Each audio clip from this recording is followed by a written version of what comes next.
Sir, ഇന്നൊരു യുവാവ് ബിസിനസ്സിലേക്ക് ഇറങ്ങുകയാണ്. അപ്പം സാർ നൽകുന്ന ആദ്യത്തെ ഉപദേശം എന്തായിരിക്കും? നല്ലൊരു ചോദ്യമാണ്. കാരണം എന്താണെന്ന് വെച്ച് കഴിഞ്ഞാൽ നമ്മുടെ നാട്ടിൽ പണ്ട് ഉള്ളതിനേക്കാൾ കൂടുതലായിട്ട് ചെറുപ്പക്കാരായിട്ടുള്ള ആളുകൾ ബിസിനസ് തുടങ്ങുന്നുണ്ട്. എന്നെ സംബന്ധിച്ചോളം എൻ്റെ ക്ലയൻസ് എന്ന് പറയുന്നത് 19 വയസ്സുള്ള ക്ലയൻറ്റ് എനിക്കുണ്ട്, 21-22 വയസ്സുള്ള ക്ലയൻസ് എനിക്കുണ്ട്. എൻ്റെ ടീമിലാണെങ്കിലും ഞാൻ എൻ്റെ ടീമിനെ ഒരിക്കലും ഒരു ജോലിക്കാരായിട്ട് കാണാറില്ല. അവർ പല കമ്പനികൾക്കും വേണ്ടിയിട്ട് ബിസിനസ് ഓണറെ പറഞ്ഞു കൊടുക്കാൻ പറ്റുന്ന കാപ്പബിലിറ്റി ഉള്ള ആൾക്കാരാണ്. മിക്കവാറും എല്ലാവരും നിങ്ങളെ പോലുള്ള ജെൻസികളാണ്. അപ്പോൾ ഒരു ചെറുപ്പക്കാരൻ ബിസിനസ് തുടങ്ങുന്ന സമയത്ത് അവനോട് എനിക്ക് ആദ്യം പറയാനുള്ളത്, നിങ്ങൾ ഒരിക്കലും നിങ്ങൾക്കറിയുന്ന ഒരു പ്രൊഡക്റ്റ് ഉണ്ടാക്കി വിൽക്കാൻ ശ്രമിക്കരുത് എന്നുള്ളത്. ഒരു പ്രൊഡക്റ്റ് വിൽക്കുന്ന ആളോ ബിസിനസ്, ആ പ്രൊഡക്റ്റ് ഉണ്ടാക്കി വിൽക്കാൻ ശ്രമിക്കരുത്. നിങ്ങൾ ചെയ്യേണ്ടത് ഒരു പ്രോബ്ലം ഫൈൻഡ് ഔട്ട് ചെയ്യണം. ഒരു കസ്റ്റമർ നേരിടുന്ന പ്രധാനപ്പെട്ട ഒരു പെയിൻ പോയിന്റ് എന്താണെന്നുള്ളത് നിങ്ങൾ നേരിടണം. നമ്മുടെ നാട്ടിൽ എന്താ പ്രശ്നം എന്ന് അറിയാം, ചെറുപ്പക്കാർ ബിസിനസ് തുടങ്ങുമ്പോൾ അവൻ ഏതെങ്കിലും ഒരു ബിസിനസ് നല്ല രീതിയിൽ പോകുന്നുണ്ടെങ്കിൽ അതിനെ കോപ്പി അടിക്കാൻ ശ്രമിക്കും. നമ്മുടെ നാട്ടിൽ തമാശയ്ക്ക് പറയും ചായക്കടകൾ, ടർഫ്, ചപ്പാത്തി കമ്പനി, ഇങ്ങനെ കോപ്പി അടിച്ച് പോയിട്ട് ഇല്ലാതായിപ്പോയ ഒരുപാട് സ്ഥാപനങ്ങളുണ്ട്. അതൊക്കെ ചെറുപ്പക്കാരായിട്ടുള്ള ആളുകളെ തുടങ്ങി. പക്ഷേ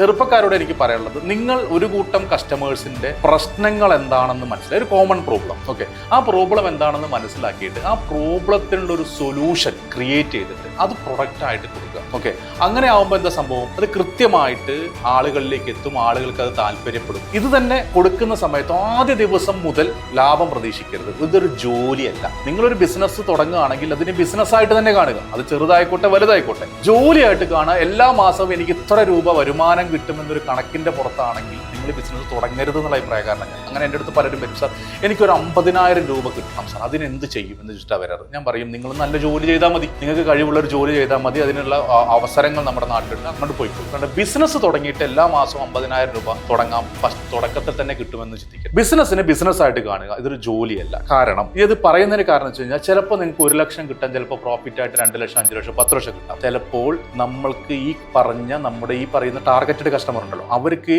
ഈ പ്രോബ്ലം എന്താണെന്ന് മനസ്സിലാക്കി അതിന് സൊല്യൂഷൻ നമ്മുടെ അടുത്ത് ഉണ്ടെന്ന് മനസ്സിലാക്കി വരാൻ, അല്ലെങ്കിൽ മാർക്കറ്റിംഗ് ചെയ്തെടുക്കാൻ കുറച്ച് സമയം പിടിക്കും. ഓക്കെ, ഇപ്പോൾ ബിസ്ലേരി എന്ന് പറയുന്ന വെള്ളം, കുറച്ച് കാലം മുന്നേ താങ്കൾ കേട്ടിട്ടുണ്ടാവും, പണ്ട് കാലത്ത് വെള്ളം കൊണ്ടുവന്നപ്പോൾ എന്തിനാണ് വെള്ളം, ഞങ്ങളുടെ ഇഷ്ടം പോലെ വെള്ളം ഉണ്ടല്ലോ. ഇന്ന് നിങ്ങളും ഞാനൊക്കെ ഡ്രിങ്കിങ് വാട്ടർ ബോട്ടിൽ ഉപയോഗിക്കുന്ന ആളുകളാണ് അല്ലെ. നമ്മൾ സാധാരണ ഒരു പൈപ്പിൽ നിന്നോ അല്ലെങ്കിൽ കിണറിൽ നിന്നോ കോരി കുടിക്കുന്നതിനേക്കാൾ വിശ്വാസമാണ് നമുക്ക് ഈ പറയുന്ന കുപ്പി വെള്ളത്തിൽ നിന്ന് കുടിക്കാൻ. അതേപോലെ തന്നെ അത് എത്താൻ ചിലപ്പോൾ കുറച്ച് ടൈം പിടിക്കും. അതുവരെ ക്ഷമയോട് കൂടിയിട്ട് കാത്തിരിക്കണം, അല്ലെങ്കിൽ അതിനുള്ള വർക്കുകൾ ചെയ്തുകൊണ്ടിരിക്കണം.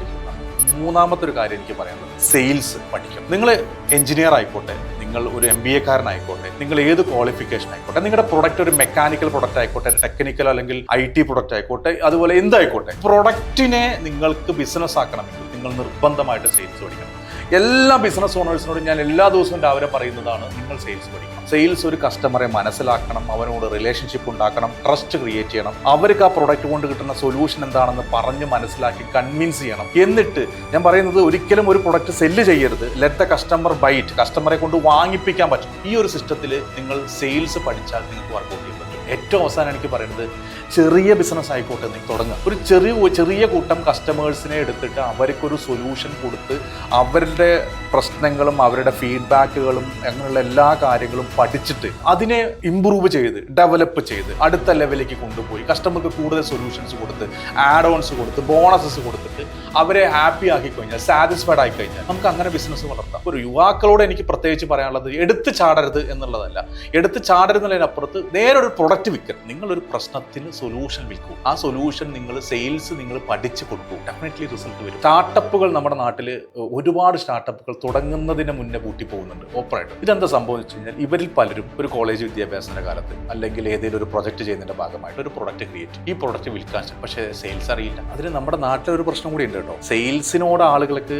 വലിയ താല്പര്യമില്ല. സെയിൽസ് ഒരു ആളെ പിടിക്കുന്ന പണിയാണ്, ക്യാൻവാസിങ് ജോലിയാണ് എന്നൊക്കെയാണ്. ഞാൻ ഉറപ്പിച്ച് പറയും, സെയിൽസ് അറിയുന്ന ബിസിനസ്സുകാരനെ ഈ നാട്ടിൽ രക്ഷപ്പെടുള്ളൂ, അല്ലെങ്കിൽ ഒരു നല്ല സെയിൽസ് ടീം ഉള്ള ബിസിനസ്സുകാരനെ ഈ നാട്ടിൽ രക്ഷപ്പെടും. അപ്പോൾ യുവാക്കളോട് എനിക്ക് പറയാനുള്ള കാര്യം, അവര് സ്വാഭാവികമായിട്ടും ഇതിലേതെങ്കിലും ഒന്നില്ലെങ്കിൽ അവർ പഠിക്കും, അല്ലെങ്കിൽ നല്ല സെയിൽസ് അറിയുന്ന ആളുകളൊപ്പം മനസ്സിലായി.